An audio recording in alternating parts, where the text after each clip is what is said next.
What makes a game an asset flip? This is a question that I think has been somewhat relevant over the past few months, between games like The Day Before being fairly recent news, as well as all the various accusations surrounding Pal World, and even upcoming games like Quinfall.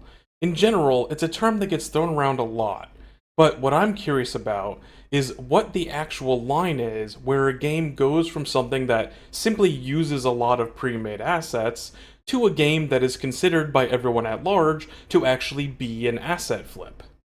It's a question that I think is simple to answer when you point to examples of the extremes. Again, a game like The Day Before is something that I think everyone can agree is a blatant asset flip. Even though, ironically enough, I feel like the fact that most of the game is made of pre-made assets kind of got buried under all of the other controversies surrounding that game's release. But on the other end of the spectrum, you of course have, well, I mean, there's millions of examples of games that are obviously not asset flips. Mario, Zelda, whatever, pick your favorite from among them.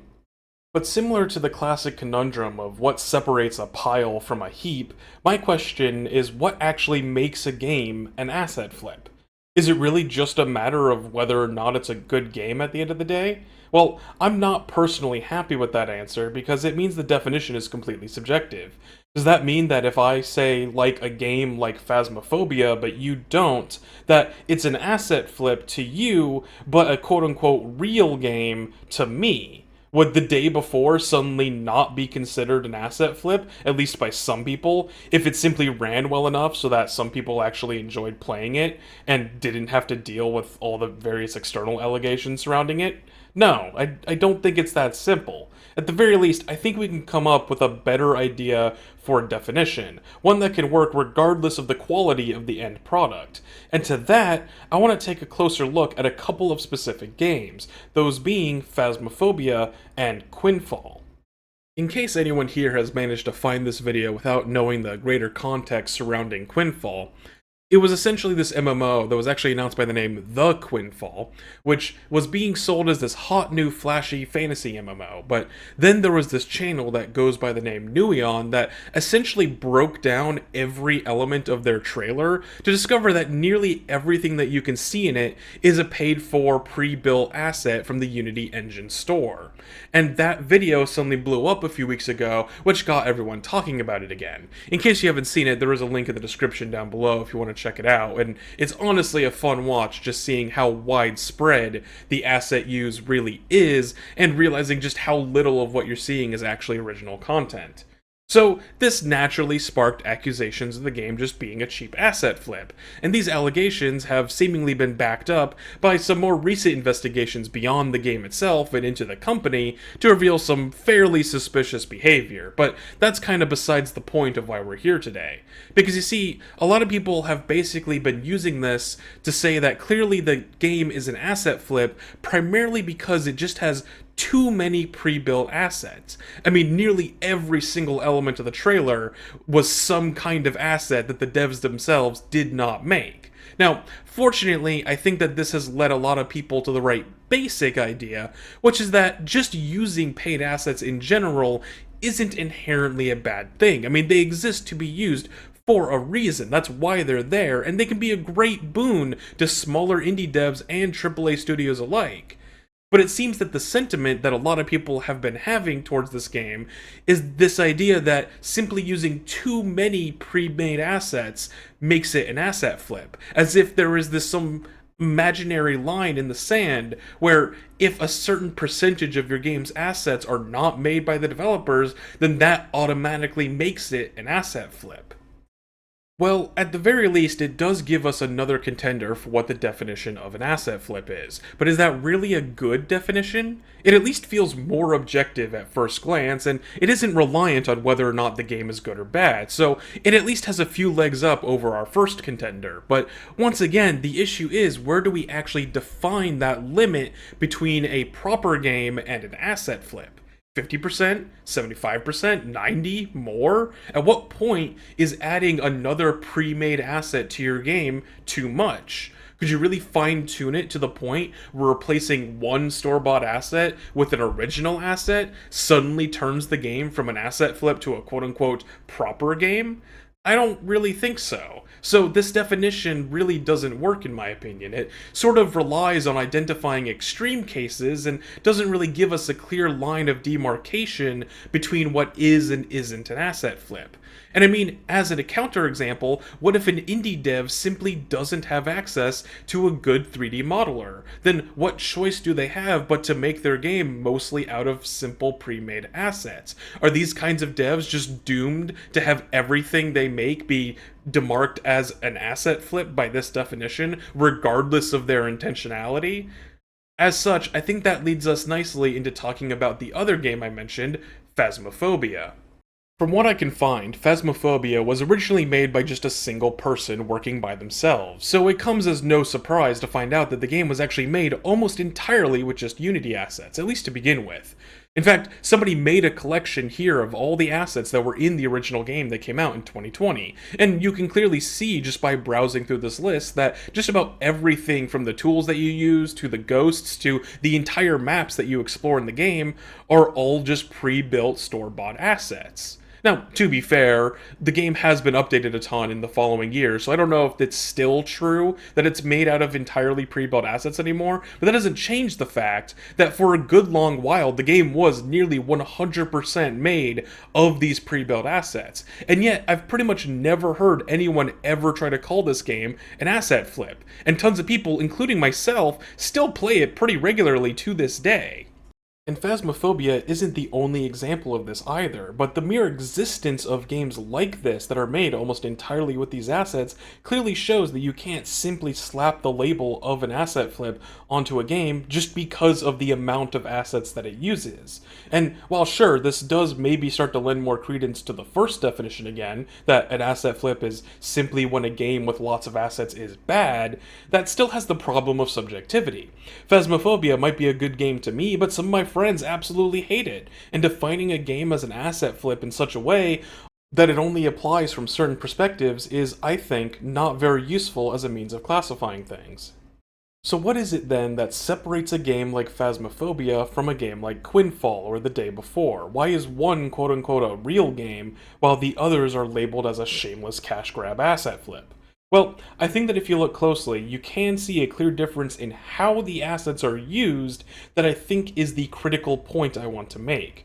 I actually have one more weird thing I want to bring up as an example that I think might help illustrate the answer for us, and it's an old class assignment that I remember one of my fellow students did back in college, which I fortunately saved a screenshot of and managed to dig up for this video. This was for my level design class, and the task was to try and construct a static vignette in only 30 minutes during class using our choice of a handful of pre-made asset packs. One of them was a more sci-fi pack, another was a more medieval themed one, and so on and so forth. We sort of turned it into a little contest, and well, this was the winning entry. As you can see, while they did use the sci-fi assets to make a pretty typical room to serve as the setting and backdrop, they also used some arch pieces and pipes to make this sort of portal thing smack dab in the middle of the scene. And then they even used some of the medieval assets from the other bundle combined with some forced perspective tricks to create this illusion of a portal being open to another realm. What I think this scene demonstrates is that the idea for the scene clearly exists entirely independently from the assets that comprise it. There was no pre-made portal assets in any of the packs that we could choose from, and we were even explicitly told to just pick one of the bundles and work with just the assets within them. Rather, despite the limitations of the assets provided, they figured out a way to construct this scene and even managed to incorporate assets from what should have been a completely incompatible different pack into the scene fairly seamlessly. They did seem to start to run out of time a bit when constructing the scene on the other side of the portal, to be sure, but I think the effect still works really well. And it is still made entirely from pre-built assets, of course, but the scene isn't relying on those assets in order to work. If anything, it's a scene that was seemingly constructed despite the assets that they had access to. And in fact, it's using many of the assets in unintended ways in order to do things like construct the portal device itself, or things like using the pipes to cover up holes in the environment.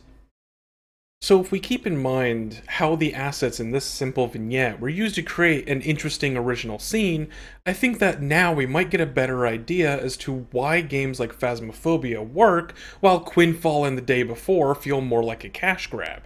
In Phasmophobia, the core concept of the game has almost nothing to do with any of the assets that are being used. It's clear to me, at least, that they primarily bought the assets to serve the idea of making a ghost hunting game, rather than just using the assets to throw together the easiest and most obvious game possible. Plus, as far as I can tell, they did a lot of the core coding work themselves. It was still up to them to determine the behavior of the ghosts, how all the detection systems work, to design the core gameplay of how you deduce what kind of ghost it is, pretty much from scratch. There wasn't just a first-person ghost hunting asset bundle that they plugged it into the game and called it a day. In fact, the assets that are used likely only exist because the original person behind the game just wasn't an artist, and those assets only do what is needed to help serve that core idea for the game. So now, for comparison, let's look at the trailer for Quinfall. For one, there's a lot of glory shots in the game as well as screen caps on the game's website that are clearly meant to show off the visuals of the game. It really feels like they're trying to scream, look at how cool this all looks, and naturally that comes off as incredibly disingenuous when you realize that those assets are just bundles they bought from a store that anyone could use. So it doesn't actually show off anything unique about the game itself.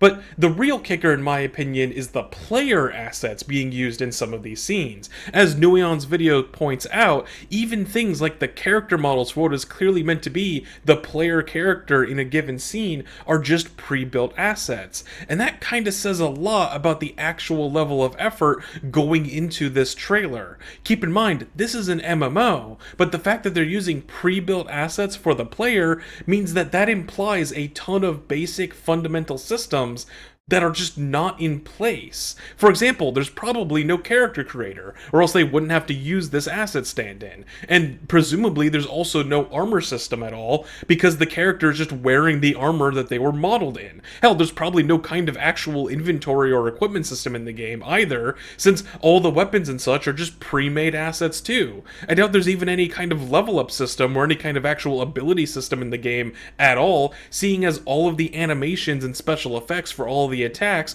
are just more pre-made assets. And these are all very critical fundamental systems for any kind of MMO.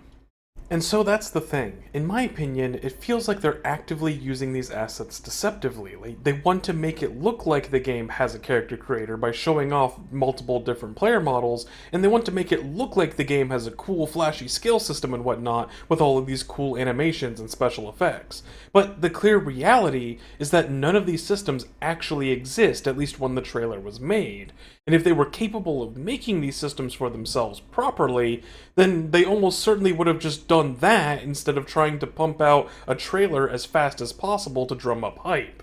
As such, unlike when we were talking about Phasmophobia, there doesn't seem to be any actual core central ideas that these assets are serving. It doesn't feel like they picked these assets specifically to try and work towards a cohesive goal. Rather, it seems pretty obvious that they only picked the assets that they did because they happened to look cool and flashy for their trailer.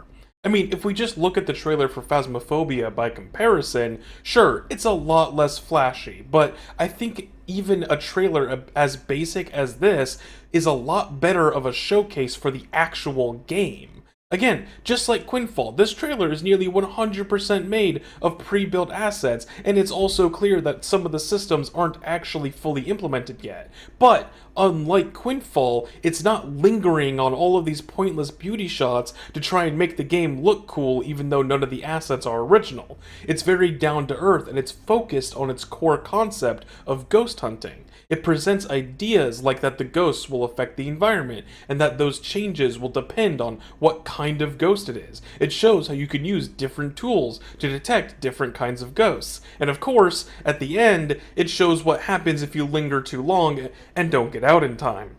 Even though this trailer is much more primitive than even what the initial version of the game is, it's still managing to communicate its core ideas and why this game is fun to play.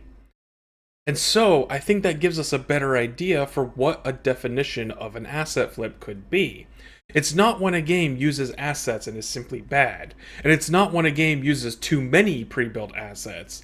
It's when a game lacks any kind of actual core central idea for its assets to be used in service of. In the day before, they were just making a generic zombie extraction shooter and clearly basing most of their ideas off of other games like The Last of Us. The mechanics that ended up being in the final release were clearly determined more by what assets were available on the store than by what they themselves actually were able to come up with. Whereas with games like Phasmophobia, they set out to make a ghost hunting game first, and then the assets are only there to serve that vision. And I know that I'm using Phasmophobia as an example a lot, but it is far from the only example of a game like this that has used a lot of assets but still turned out a very cool and original idea. Something I didn't realize at all until I started researching for this video is that Inscription, another game that I also love a lot, is also a game that used a ton of pre-made assets too. Like hell, if you take a look at the game's credits and actually read through them, like half of the credits runtime is dedicated to just listing all of the sources for all of the pre-made assets that were used in the game. And that's a game that I think was praised pretty heavily for its art style, which just goes to show you that with the right mindset and some smart choices, you don't need to make everything from scratch to make a game look good and cohesive. Using pre-made assets doesn't mean that they will automatically make your game look like a disjointed mess, at least as long as you're not just slapping together whatever you want simply because it looks cool on the store page.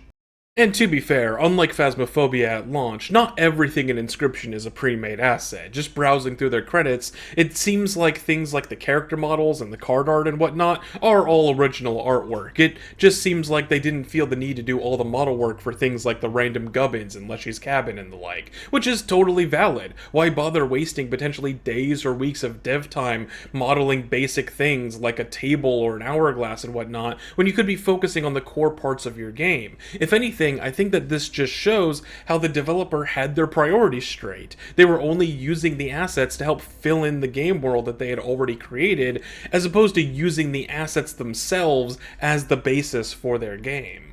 So now we have this idea for a definition that basically says that an asset flip is defined by a lack of a real central idea that exists outside of the assets being used.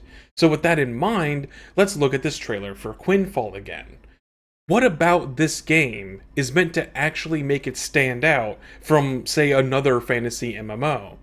What ideas are being shown here that actually look interesting and original? By my measure, I don't really see much of anything of note. Just bog-standard fantasy adventurers using magic to fight bog-standard fantasy orcs and monsters. All of the environments are just generic plains and forests and the like that were probably generated using terrain tools in an afternoon.